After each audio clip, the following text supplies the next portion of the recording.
আসলে বিয়ের পর যদি কোনো সুখের স্থান থাকে সেটা হলো স্বামীর বাড়ি। স্বামীর বাড়ি থেকে ঝগড়া করে একবার নিজের বাবার বাড়িতে যান, তাহলেই বাস্তবতা বুঝতে পারবেন। একদিন স্বামীর সাথে ঝগড়া করে বাপের বাড়িতে চলে এসেছি। আর আসার সময় উচ্চ স্বরে বলে এসেছি, তোমার সংসার আর করব না। আমার হাজবেন্ড আমার কথা শুনে নির্বাক হয়ে চেয়েছিল।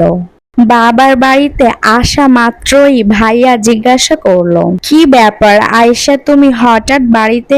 আমি বললাম, কেন, আমি কি বাড়িতে আসতে পারি না, নাকি আসা বারণ আছে? ভাইয়া বলল, আরে সেটা তো বলিনি, তুই তো আসার আগে বলে আসিস, কিন্তু আজকে তো বলে আসিসনি, এই জন্যই বললাম। আচ্ছা তুই বিশ্রাম কর, আমি বাজার থেকে কিছু নিয়ে আসি। এমন মুহূর্তে ভাবি বলল, বাহ দারুণ, দরদ দেখে উতরে পড়ছে বোনের জন্য। আমার বাবা মা আসলে বাজারে যাওয়ার নাম গন্ধ থাকে না।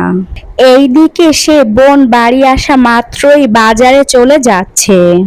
বলছি কি পকেটে টাকা আছে, নাকি বাচ্চার স্কুলে যে টাকা দিবে সেই টাকা নিয়ে যাচ্ছ? হ্যাঁ। ভাবির এমন কথা ভাইয়া বলল, আরে এমন কথা বলছো কেন, বুঝলাম না। ভাবি বলল, তোমাকে বাজারে যেতে হবে না, বাসায় যা আছে আয়শাও সেটা খাবে, ওই টাকাটা নষ্ট করিও না। ভাবির মুখে এই কথাগুলো শুনে কি বলবো বুঝে উঠতে পারছি না, কারণ পৃথিবীতে আমার এই ভাইটি ছাড়া আর কেউ নেই। বাবা মা অনেক আগেই মারা গিয়েছে। আমি বললাম, ভাইয়া থাক, বাজারে যেও না, আমি থাকার জন্য আসিনি, এই দিক থেকে যাচ্ছিলাম, তাই ভাবলাম ভাবি এবং তোমার সাথে দেখা করে যাই। এখন তো দেখা হলো, আমি চলে যাচ্ছি। ভাইয়া বলল, মানে এখনই যাবি? আমি বললাম, হ্যাঁ ভাইয়া, এখনই যেতে হবে।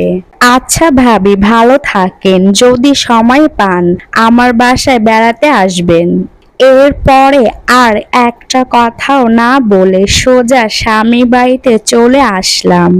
আমার হাজবেন্ড আমাকে দেখে মিটমিট করে হাসছে। আমি বললাম, হাসার কিছুই নেই, তোমাকে অনেক ভালোবাসি, এই জন্যই চলে আসলাম। আমার হাজবেন্ড বলল, হ্যাঁ জানি তো, তুমি রান্না বসাও, আমি বাজার করে নিয়ে আসছি। আসলে বিয়ের পরে যদি কোনো সুখের স্থান থাকে সেটা হলো স্বামীর বাড়ি। এই কথাটা আমি খুব ভালোভাবে বুঝতে পেরেছি। বাবা মা মারা যাবার পরে বাবার বাড়িতে নিজের কোনো অস্তিত্বই থাকে না। প্রতিটা মানুষের জীবনে সংসার করতে গেলে একটু ঝামেলা হবেই। ছোট্ট কোনো কারণ নিয়ে আমরা বড় কোনো ডিসিশন নিব না। ধৈর্যের সাথে সংসার করলে ইনশাআল্লাহ সবকিছুই কিন্তু ঠিক হয়ে যায় সময়ের সাথে। আজকের এই ভিডিও রেকর্ড করেছিলাম 30শে সেপ্টেম্বর। তার আগের দিন মানে 29শে সেপ্টেম্বর আমাদের অ্যানিভার্সারি ছিল।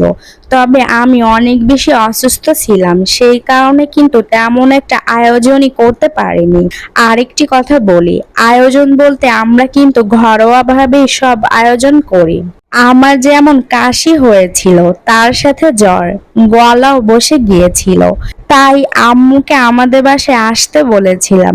আজকে দুপুরে খিচুড়িটা আম্মুই রান্না করেছে।